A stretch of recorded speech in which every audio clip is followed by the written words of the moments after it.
y'all? It's Tasha. I'm doing some spaghetti. Actually, this is not spaghetti. This is... I forgot my intro. This is the reason why I'm starting like this, and it doesn't matter. I've had a long week. A good week, but a long week.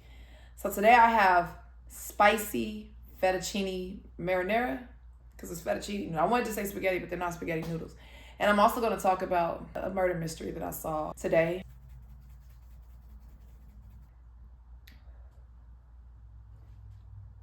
Oh, okay.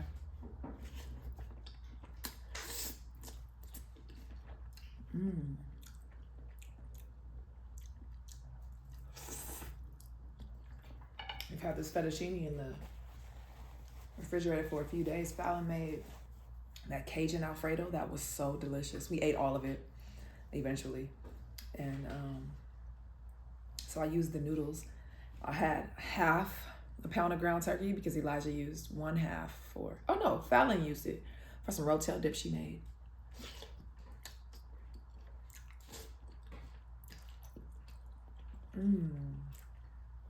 So we had Friendsgiving at Jen's house. You guys know Jen. Yesterday. Actually, let me start the week with Friday.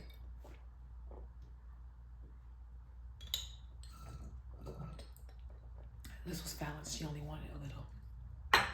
That's why I have 2 glasses of grape juice. Grape juice is probably my favorite juice, if y'all didn't know. Okay, so Friday.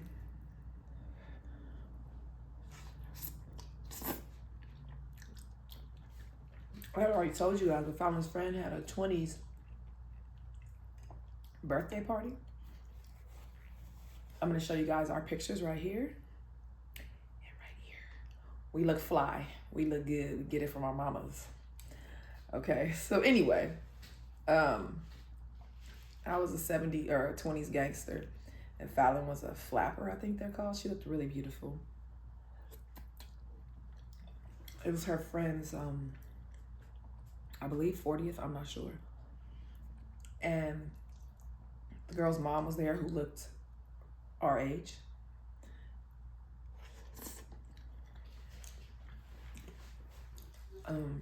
A lot of people, of course, that I didn't know, but I'm a friendly person, so I talked to everybody. Bartender gave me a free shot for no reason. So I was a little lady. I had already gotten a double, and he gave me a shot. So I was like, all right. I don't know what was it. He could have put a roofie in it, huh? He didn't know. I ended up seeing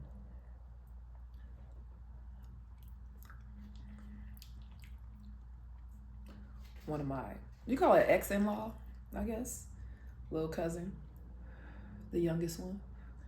She was there with her girlfriend. She knows Fallon's friend. Go figure.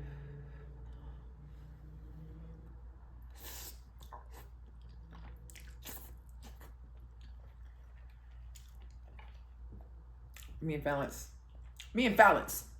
That's what I called her.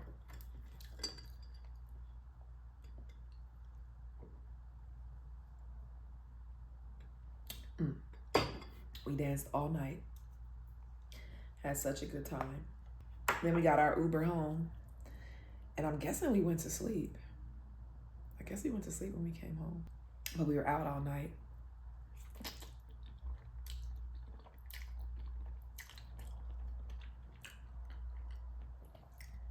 So I think we get to bed at 2 or 3. Mind you, we have my Friendsgiving the next day, which is Saturday. Her Friendsgiving is at 12:30, y'all. And she lives an hour and a half away. And I have to cook. So Fallon and I both cooked or made something.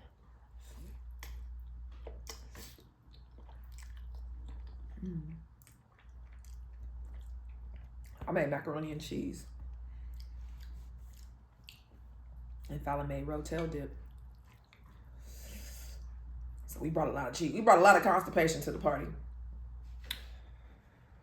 Hey, Jen. There were. So me and Fallon ended up leaving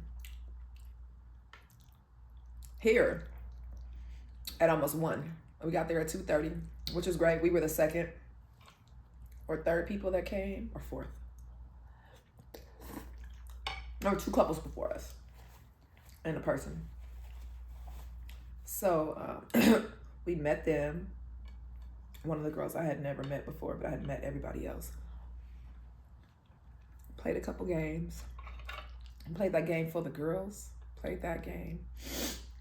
We drank a little. Did we even drink? Oh, me and Fallon didn't. Yeah, me and Fallon didn't drink because we had drank the night before. Had a good time. Ate food. And then, look, after we left Jen's house,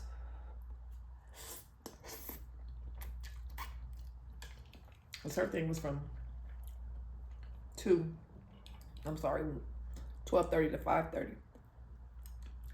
We left her house at 6:24 and were able to make it to Fallon's other friend had her 40th party at a restaurant.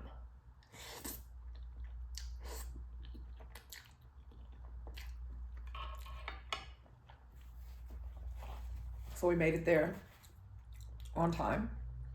I think we got there a little bit before them, but there was another couple there also.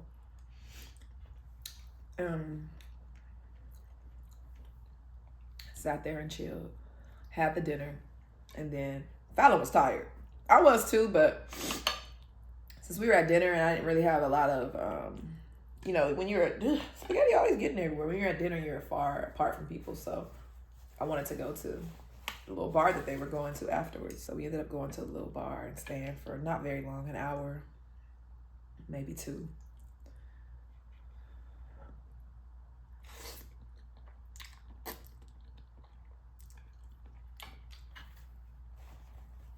We ended up making it home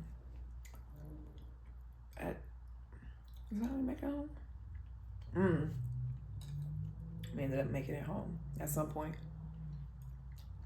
And me and Fallon were tired. Okay. So tired because we've been ripping and running. This morning, I edited that Fashion Nova video she did. I'm trying with the editing. I'm gonna tell you guys this. I probably don't have time to tell you guys the story. Maybe I do. But I want an editor, you guys. And I'm looking for, like my mukbangs, I'm gonna edit these myself for the most part.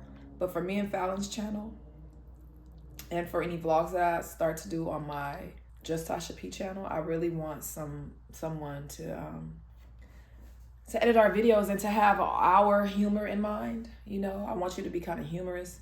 But if you guys know anybody that edits, would like to edit, and as you know, as our channel grows, so will your income.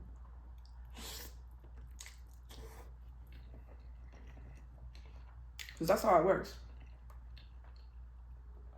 Good editing, good thumbnails, and good content helps your channel. You have to have all of it. If you have great content, but your editing is not that great, you may not do well. I'm not gonna say for sure because there are people who don't edit at all and probably get a lot of views. It just happens how it happens. But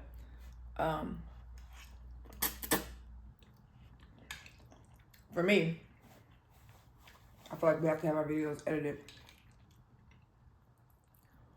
So yeah, if you know anybody who edits, if you edit, no, you don't have to be super professional, but I definitely don't want you to be novice. I need you to have at least as much editing skills as we do and willing to learn, but not somebody who doesn't know what they're doing. I actually want you to edit better than us, edit better than we do.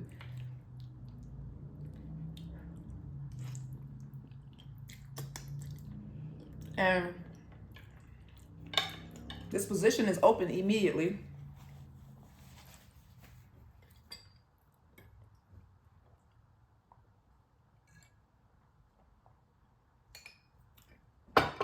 I need an editor today. The more editing the more time we have to not edit equals more time to actually film content and think about content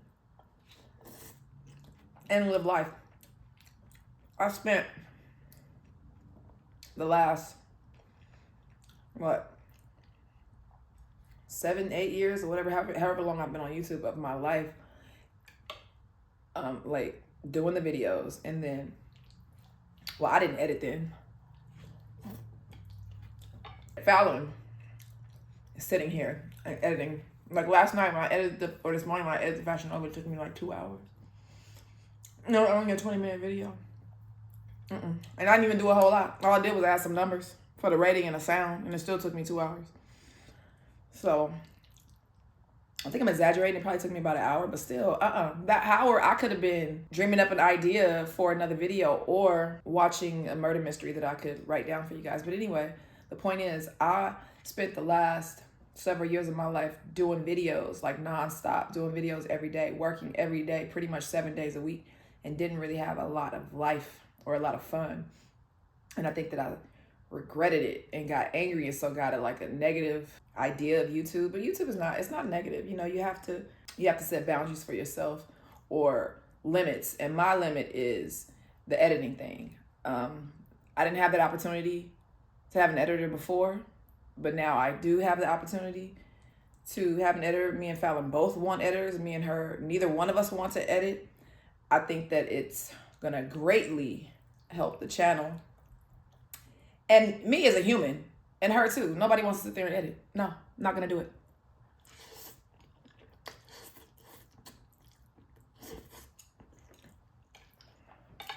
I'd rather think about what to do next.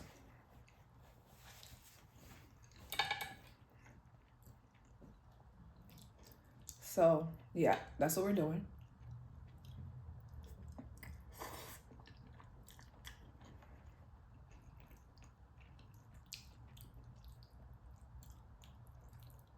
I think I can tell the story now. I'm getting full.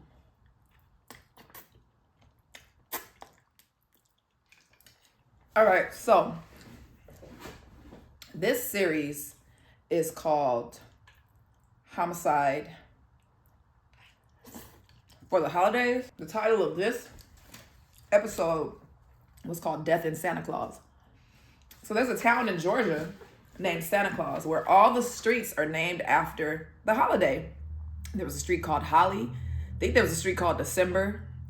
You know, probably mistletoe, different things like that, right? So there's a small town, 200 residents in Georgia. It's 90 miles, I think, north of Savannah, Georgia, just to give you an idea of where it is. Everyone knows everyone.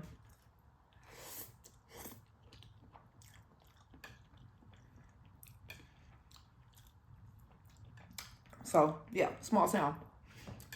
There was this guy, Danny, who's the local mail carrier that knows everyone, of course, and everyone knows him. He's a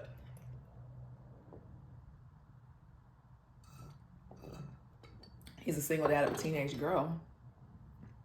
Don't know where the mother is, but she's not around. Single dad of a teenage girl. And he has a bit of a drinking problem. So he decides to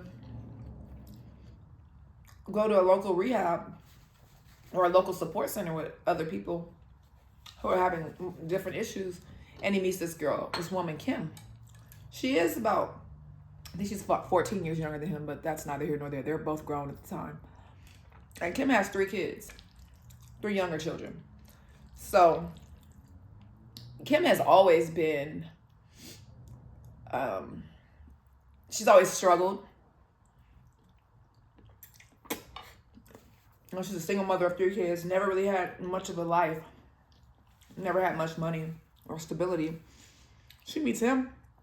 He offers her stability and happiness. He loves her. She loves children. So she's asked him, you know, can we foster some kids? I want to foster children. He's like, absolutely, anything you want, sweetheart. He's a nice guy. They go to church 3 times a week. They're a loving family. So, mind you, he has a daughter, and she has 3 kids. And within the next 4 years, so they got married, I think in the first year. Within the next few years, they have 7 kids now because they had they had fostered. No, they adopted 3 children or fostered them. I don't know, but throughout the years, they foster children. That's their thing. They foster kids. But Kim, the mother, she's dead set on family reunification, which is reuniting the children with their parents.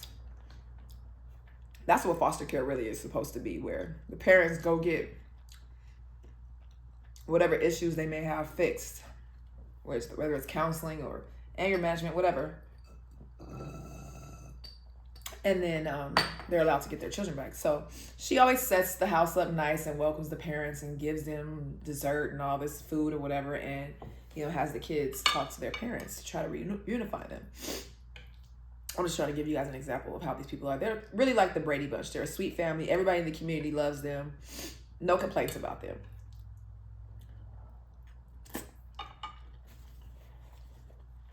It's funny when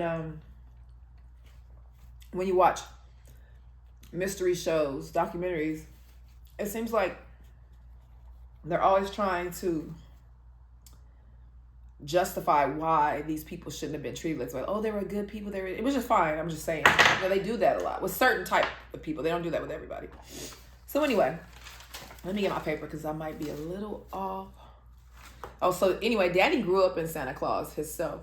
And one of the people who was a family friend, she mentioned during the interview that he was one of the smartest men that she had ever met in her life.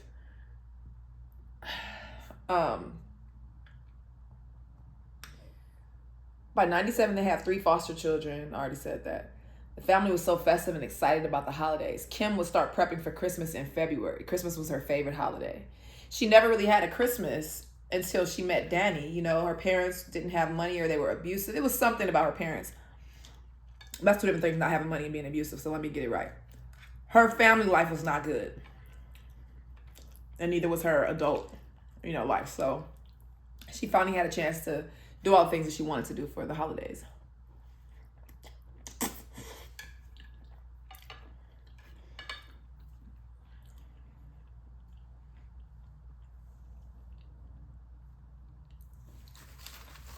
So on December 4th, 1997, the police were called by a farmer who said he had found 3 small girls on the side of the road alone in their pajamas.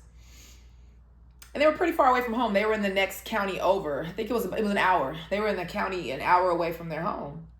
And this is in the middle of the night. So the officers asked them to do a welfare check at the house of the little girls. So the police in that county, which is, I don't remember what the county was, but anyway, it's an hour away. The officer goes to the house. He approaches the house, with his lights and his sirens on, he said he was expecting for the parents to come out anxious that they found their daughters or whatever. They didn't know what the issue was, why those girls were out there. So, I'm a mess. So, when he gets to the house, he just finds the front door open and it's dark inside and quiet.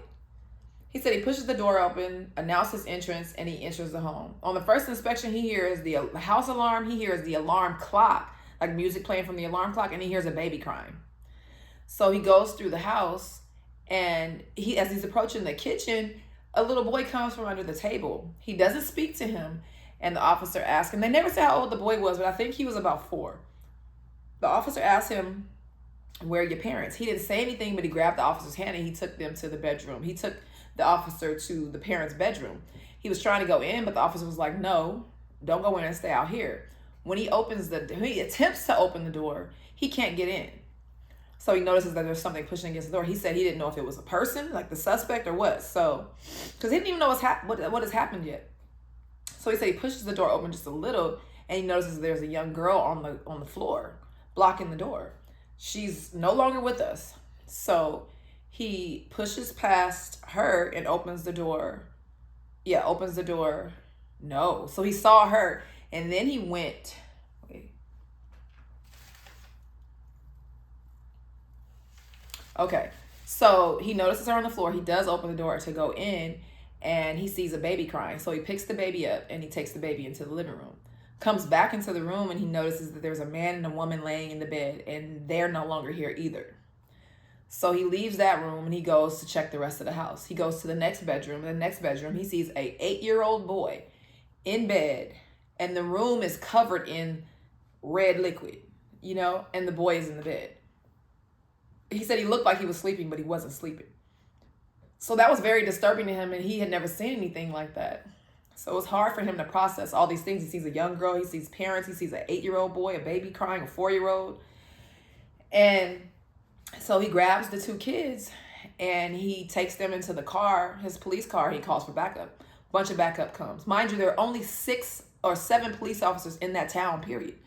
So he has all the police officers come. They check the whole entire house. And meanwhile, at Bacon County, an hour away, the police are talking to the girls, asking them what happened. So there's an 8-year-old, 9-year-old, and a 10-year-old. Those are the 3 girls that were picked up by the police. So they asked the girls, like, what's going on? What happened? Where have you been? What's up? The girls, the oldest girl, the only one who spoke to them, that 10-year-old, Amber, she told them that she had been woken up by a family friend. And he said, let me see what he said.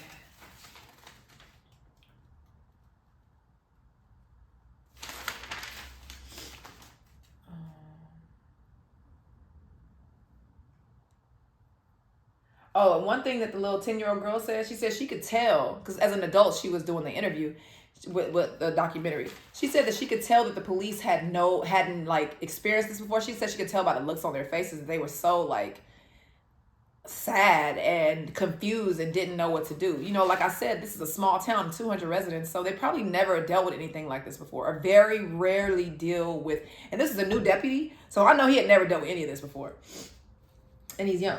So it says, because the town only has 7 deputies, they needed extra resources from other cities. Oh yeah, so one thing they did notice when they got to the house was a ladder propped up against the window. So they figured, okay, whoever did this must have climbed in through the window, the bathroom window. There were cigarette butts and shotgun shells on the ground, like thrown about the house or whatever. And they found a fingerprint. Family friend saying we need to, okay.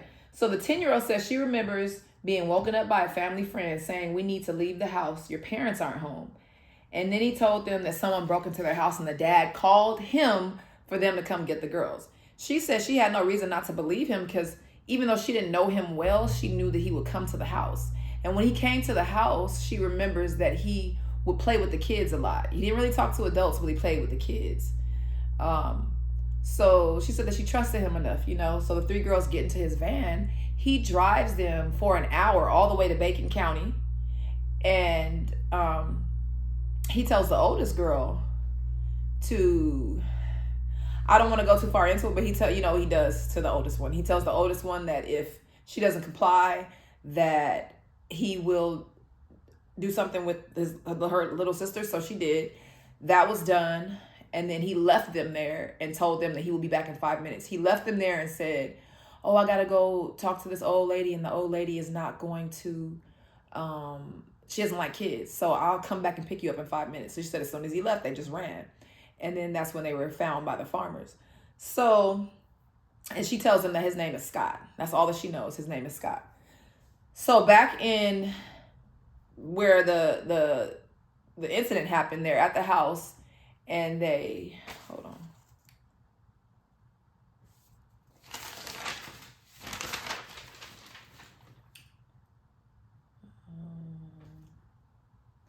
Okay, so the police go around asking about a guy named Scott. Who's Scott? Who's Scott? Nobody really knows who Scott was, but there was one person who, no, this is what happened. They asked the little girls, because they couldn't figure nothing out. They asked the little girls, like, who could have or would have wanted to hurt your parents? Like, what's going on? Tell us something about the foster parent. Tell us something. So the girl, the oldest one, did remember. She said the 2 years prior, and I'm so glad that she remembered this. She said the 2 years prior, there was a foster kid that they had whose mom would come over for family reunification. But she would sometimes bring her oldest son, Jeremy, with her, who was 18 or 19 at the time. He had a crush on their teenage daughter. He always tried to talk to the little girl. The little girl was not interested. She told him, I can't date. I'm too young to date. My parents won't let me date. So that was that. But he had a crush on her, an intense crush on her. Every time he came over, he would let her know and he would try to talk to her. So the parents noticed it and was like, hey, I don't like this. I don't want him. I don't feel like he should come over here. He needs to chill. So he came over to their house when the dad was gone to work. Kim, the mom, calls him while he's at work and says, hey, Jeremy came over here. Jerry, whatever, is over here. Dad gets off work and comes. Remember, it's a small town, so he probably works right around the corner. He gets out. He comes home, cusses the boy out, tells him, do not come back to my house. If you come back to my house, something gonna happen, buddy. That's pretty much what he said. So Jeremy left. And this was 2 years prior, right? This was 2 years prior to this incident happening.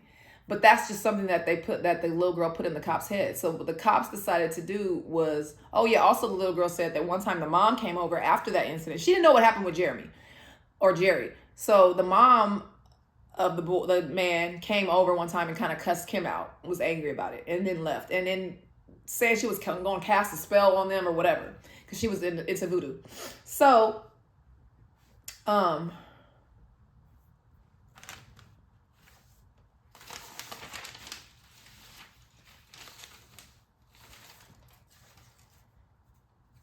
okay, so what they did was they found out.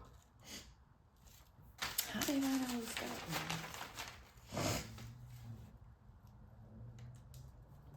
Okay, so now they want to start investigating the son. They go to the mom's house and they talk to her or whatever, and she's like, I don't know what's going on, ain't nothing happening, whatever. They look into Scott and find out that his first of all, they didn't know his name was Scott. They didn't know the boy that was coming over was Scott. So what they did was investigate the boy, Jeremy. So they looked up Jeremy and found out that his middle name was Scott. Scott, if I didn't tell you guys before, is the name that the little girl gave them of the guy who did what he did to her. So now they've linked Scott and Jerry as one person. They understand that this guy is the same guy.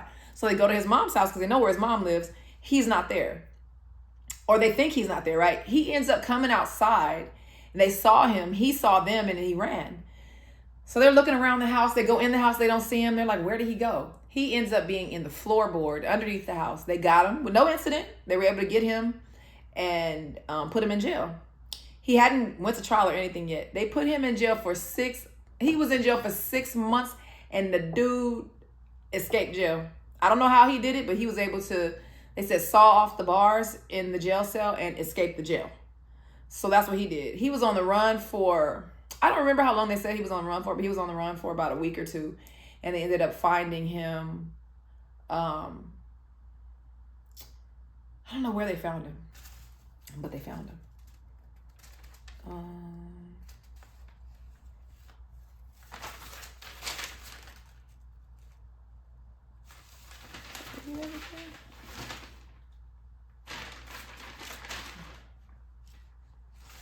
Oh, I did. That's everything. That's basically everything, y'all. I guess I told you guys the whole story. So they ended up finding him, putting him back in jail, and sentencing him to not be here anymore, which I think was a great idea. He got rid. It was a quadruple, you know what? Everybody was innocent, and he was just completely insane and evil. And I'm glad that I don't know where he is now, but y'all should go check. His name was Jeremy Scott something, but the name of the story is Death in Santa Claus, so y'all can look that up. That's it, you guys. I love you guys. And yes, I did say on my other channel that I will be starting a mystery about missing African-American children, women. And I will be doing that soon. Just give me some time. Oh, I love you guys. Bye.